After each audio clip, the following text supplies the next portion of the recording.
Hello friends, welcome to my channel. आज हम बनाते हैं ओट्स आलमंड कुकीज़। बहुत इजी है बनाना और बहुत जल्दी बनकर तैयार हो जाती हैं, साथ ही बहुत हेल्दी भी हैं। स्टार्ट करते हैं रेसिपी को। सबसे पहले हम ओट्स को ड्राई रोस्ट कर लेते हैं। मैंने हाफ कप प्लेन ओट्स लिए हैं जो मार्केट में आपको इजीली मिल जाते हैं। लो टू मीडियम फ्लेम पर हम इसे 2 से 3 मिनट के लिए ड्राई रोस्ट करेंगे। कॉन्टिन्यूसली स्टेयर करते रहेंगे, अदरवाइज आपके जो ओट्स हैं वो कहीं से तो ज़्यादा रोस्ट हो जाएंगे और कहीं से कम होंगे। बेसिकली हम इसलिए ड्राई रोस्ट कर रहे हैं कि अगर कोई मॉइस्चर हो तो वो चला जाए। ओट्स हमारे ड्राई रोस्ट हो गए हैं। इसे हम हमारे ट्रांसफ़र कर लेंगे ग्राइंडिंग जार में और इसे हम कोर्सली ग्राइंड करेंगे। बहुत फाइन पाउडर नहीं बनाना है। मैंने इसे ग्राइंड कर लिया है। मैं आपको इसका टेक्सचर दिखाती हूँ। बहुत दरदरा है ये। बाउल में हम ऐड कर लेते हैं 1/4 कप बटर। मैं वाइट बटर ले रही हूँ, ये होममेड है, जिसका लिंक मैं आपको डिस्क्रिप्शन बॉक्स में दे दूंगी। अगर आपके पास वाइट बटर नहीं है तो आप नॉर्मल बटर भी यूज़ कर सकते हैं या फिर घी भी यूज़ कर सकते हैं।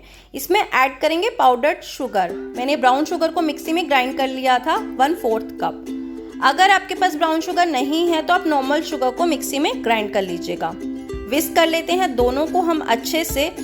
हमें इसे अच्छे से क्रीम करना है। बटर और शुगर हमारा अच्छे से क्रीम हो गया है। अब हम इसमें ऐड करेंगे 1/4 कप व्हीट फ्लावर, गेहूं का आटा, हाफ कप ओट्स पाउडर जिसे हमने ग्राइंड किया था, 2 tablespoon sliced almonds, 1/4 teaspoon baking powder. Mix कर लेते हैं सब चीज़ों को अच्छे से और इसका हम एक डो बना लेते हैं। अगर आपको लग रहा है कि आपका मिक्सचर ड्राई है तो आप इसमें दूध ऐड कर लीजिएगा। बहुत थोड़ा दूध ऐड करना है।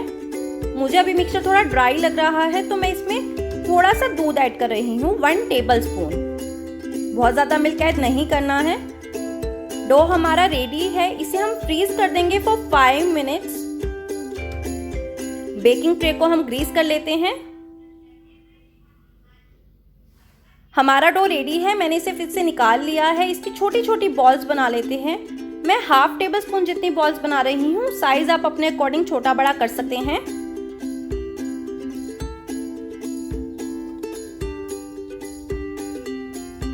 प्लेस कर लेते हैं इसे ग्रीस्ड ट्रे पर। इसे हमें थोड़ा सा गैप में रखना है, बहुत पास पास नहीं रखना, अदरवाइज जब आप इसे बेक करेंगे तो सारी आपस में चिपक जाएंगी। स्लाइस किए हुए आलमंड से इसे हम गार्निश कर लेते हैं। बेक करेंगे प्री हीटेड ओवन में at 180 degree Celsius for 12 to 15 minutes. Cookies हमारी अच्छे से बेक हो गई हैं। बहुत अच्छा टेक्सचर आया है, बट अभी थोड़ी गर्म है। इसे हम ठंडा होने देते हैं। कुकीज ठंडी हो गई हैं। अब मैं आपको इसका टेक्सचर दिखाती हूँ। बहुत क्रिस्प बनी है। नीचे से आप देख सकते हैं कि बहुत अच्छा कलर आया है। इवनली सिकी हैं, ये इवनली रोस्ट हुई हैं। अब अगर आपको फ्रेंड्स मेरा वीडियो अच्छा लगा तो मेरे चैनल को लाइक करिए, सब्सक्राइब करिए, साथ में जो बेल बटन दिया है उसे भी दबाइएगा। आपको रेगुलर अपडेट्स मिलती रहेंगी। Thank you for watching my video.